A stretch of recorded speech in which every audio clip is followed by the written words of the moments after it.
Madame Fatou Sylla, bienvenue. Merci, Karisha. Bienvenue dans le Go de la FM. Hein? Oh, c'est moi qui vous remercie. D'accord. Merci pour l'invitation. C'est toujours un plaisir de prendre part à vos émissions. Ah, on l'applaudit très fort. Elle est la meilleure journaliste de Côte d'Ivoire pour l'édition 2025 de prix Super Ebony. C'est ça? Prestigieux prix Super Ebony, je précise. Alors, et aujourd'hui, que signifie pour vous porter le titre de meilleure journaliste de Côte d'Ivoire?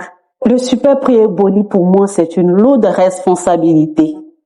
Vous l'avez dit, Super Prix, c'est le meilleur journaliste de Côte d'Ivoire pour l'année 2025. Et aujourd'hui, je porte une lourde responsabilité parce que la nation entière me regarde. La nation entière me regarde, mes jeunes frères me regardent, nos cadets nous regardent et tout ça. Parce qu'aujourd'hui, Fatou Sylla, elle est journaliste, ça fait 15 ans qu'elle est journaliste, on la voyait comme une simple journaliste. Mais aujourd'hui, c'est un modèle de la société. C'est tout un parcours. C'est Fatou aujourd'hui qui est sur les plateaux télé. Par exemple, aujourd'hui, elle est un peu partout. Elle participe à des panels pour des partages d'expériences et tout ça. Donc, je vais dire qu'aujourd'hui, Fatou est présentée comme un modèle dans le domaine de la presse en Côte d'Ivoire. Et ça s'applaudit très fort.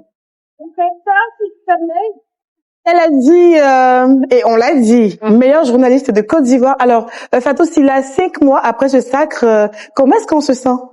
Je me sens super bien, très très bien d'ailleurs. C'est beaucoup de responsabilités, je l'ai dit. Je suis rentrée même d'Israël il y a seulement une semaine. Et ça, j'ai été là-bas en mission d'immersion dans le cadre comme on appelle, des journalistes qui ont été sélectionnés. En Israël? En Israël.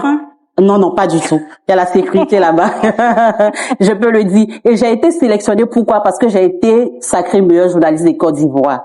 Et donc, vous voyez, et aujourd'hui, quand on m'appelle à toutes des cérémonies, à des conférences, pour que je puisse partager mon expérience, pour que je puisse partager des panels avec des personnalités, je veux dire qu'on se sent super bien.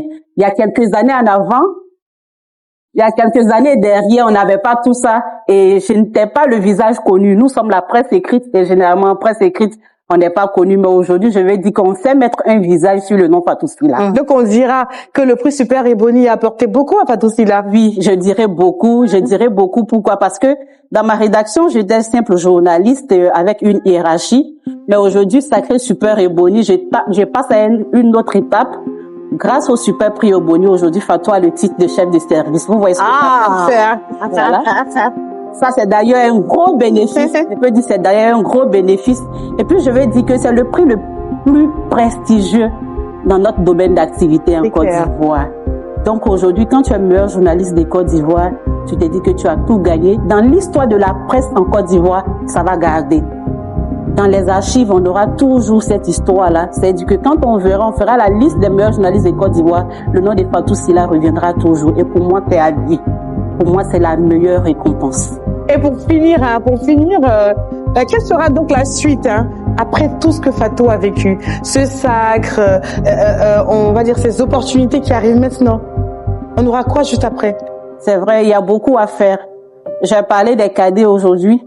Parce que c'est clair, quand on finit, malheureusement, j'ai peut-être 3 ou 4 ans où je peux plus aller à ce concours. Malheureusement, c'est ça. Mais en même temps, je vais dire, quand Dieu t'élève quand même, tu fais en sorte de pouvoir accompagner ceux qui viennent après. Justement, la transmission. Et donc, c'est la transmission.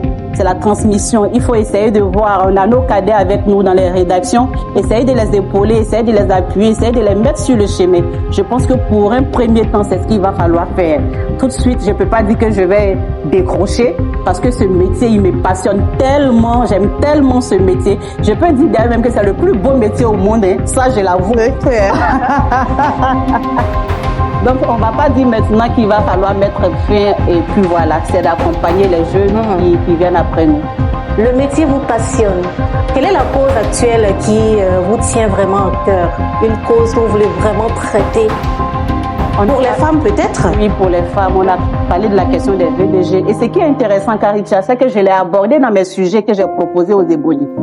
Donc c'est tellement intéressant d'en parler aujourd'hui.